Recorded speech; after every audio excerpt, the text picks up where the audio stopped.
तो इस वाले एपिसोड की स्टार्टिंग होती है बाम, कून और रैग से। वो लोग राउंड थर्ड के लिए आए होते हैं और जो कून होता है वो बहुत ज्यादा शातिर होता है। वो अपने बैग की मदद से क्राउन का एक डुप्लीकेट बनाया था, जिससे जो बाकी सब टीममेट्स होते हैं वो भटक जाते हैं और कून फिर बाम को कुर्सी पे बिठा देता है। उसके बाद जो कून होता है वो अपने बैग में से बहुत सारे क्राउन्स निकाल देता है, जिससे जो सारे टीममेट्स होते हैं वो शॉक हो जाते हैं उसे देख के कि इतने सारे क्राउन्स आ कहां से गए। और जितने भी वहाँ पे टीम होती है उन सबको अब कून के ऊपर गुस्सा आ गया होता है और वो सब बदले के लिए कून को मारने वाले होते हैं। और फिर जो कून के सामने तीन टीम्स होती है वो कून के ऊपर हमला बोलती है, लेकिन जो रैक होता है वो उनके सामने आता है और वो अपने भाले से सबको गिरा देता है। क्राउन को बाम के सर के ऊपर रख देता है और जो राउंड थर्ड होता है वो यहीं पे खत्म हो जाता है। और अब बाकी होते हैं 2 राउंड और अब स्टार्ट होने वाला है राउंड 4। और उसके बाद राउंड 4 स्टार्ट हो जाता है और कून, रैक और बाम के सामने 3 टीमें दोबारा आती है। और जो रैक होता है वो कून और बाम को बोलता है कि ये क्या, सिर्फ 3 टीमें आई है, इनको तो मैं अकेले संभाल लूंगा। लेकिन जो कून होता है वो रैक को बोलता है कि तुम इन्हें नहीं मारोगे। और ये सुन के बाम और रैक शॉक हो जाते हैं कि हम इनसे क्यों नहीं लड़ेंगे। तो कून इसका रिप्लाई देते हुए बोलता है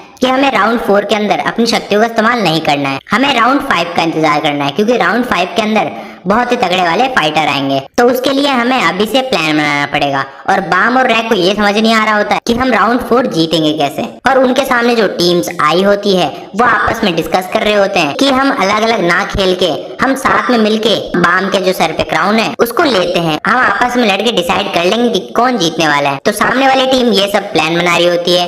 तो जो बाम होता है वो कून को बोलता है कि सामने वाली टीम प्लान बना रही है हमारे इस क्राउन को गिराने के लिए। और उसके बाद जो कून होता है वो बाम को बोलता है कि इनका जो ये प्लान है वो सक्सेसफुल नहीं होगा। और जैसे ही ये बात बोलता है तो सामने वाली टीम का एक फाइटर उन सबसे लड़ने लग जाता है, उन सबकी बात ही नहीं मानता है। और इस कारण जो बाकी सब भी टीममेट्स होते हैं वो आपस में ही लड़ने लग जाते हैं। और फिर जो बाम होता है वो कून से पूछता है कि तुम्हें पता था क्या कि आपस में ही फाइट करने लग जाएंगे। तो कून इसका रिप्लाई देता है बाम को और बोलता है कि जो 3 फाइटर तुम्हें सामने दिख रहे हैं ना लड़ते हुए, वो अपने ही साथी है, वो हमारा सपोर्ट करेंगे। और बाम ये सुन के शॉक हो जाता है और बाम फिर कून से पूछता है कि वो हमारा सपोर्ट क्यों करेंगे।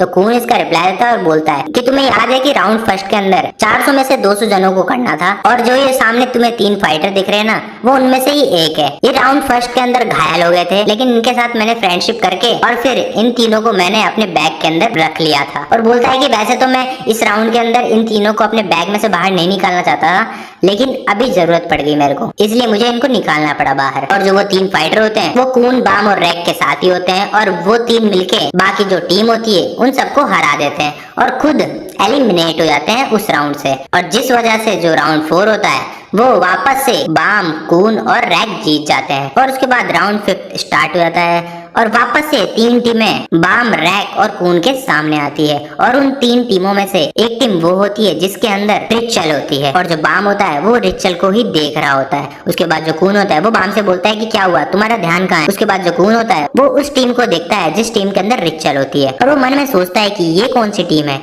ये कोई बाहर की टीम आई है इस टेस्ट में पार्टिसिपेट करने के लिए। और जो कून होता है वो मन में ये भी सोचता है कि इस टीम के बारे में मुझे कुछ भी नहीं पता, इनकी जो ताकत है उसका अंदाजा मुझे नहीं है और बाकी जो 2 टीम होती है उनकी ताकत का कून को पता होता है। और उसके बाद फाइट स्टार्ट हो जाती है, सबके सब फाइट करने लग जाते हैं एक दूसरे के साथ और अपनी अपनी शक्तियों का प्रयोग करते हैं। जो रैक होता है वो एक फाइटर से लड़ रहा होता है और जो कून होता है वो भी दूसरे फाइटर से लड़ रहा होता है और जो बाम होता है वो चुपचाप बैठ के देख रहा होता है। और उसके बाद एकदम से बाम के ऊपर एक फाइटर अटैक करने वाला होता है और जैसे ही वो अटैक करने जा ही रहा होता है बाम की तरफ, तो जो रिचल वाली टीम होती है उस टीम की एक बंदी उड़ते हुए आती है और बाम के ऊपर हमला होने से बचाती है। और ये देख के जो कून और बाम होते हैं वो शॉक हो जाते हैं। कून मन में ये सोचता है कि ये बाम को क्यों बचा रहे हैं। बाम के सपोर्ट में रिचल की जो वो टीम होती है वो आ जाती है और वो बाम को सेफ्टी देते हैं और रिचल भी बाम के जस्ट सामने खड़ी होती है। और फिर रिचल बाम को बोलती है कि तुम्हें घबराने की जरूरत नहीं है। और रिचल की आवाज सुन के बाम को कंफर्म हो जाता है कि ये मेरी रिचल ही है। और फिर बाम बार बार रिचल को आवाज देता है और बोलता है कि तुम मेरी रिचल ही हो ना। और जो रिचल होती है वो बाम की बात नहीं सुन रही होती है। और जो बाम के टीममेट्स होते हैं कून और रैक वो अदर टीम वालों से फाइट कर रहे होते हैं। और फिर कून जो होता है वो टाइम देखता है, 30 सेकंड का टाइम बचा होता है,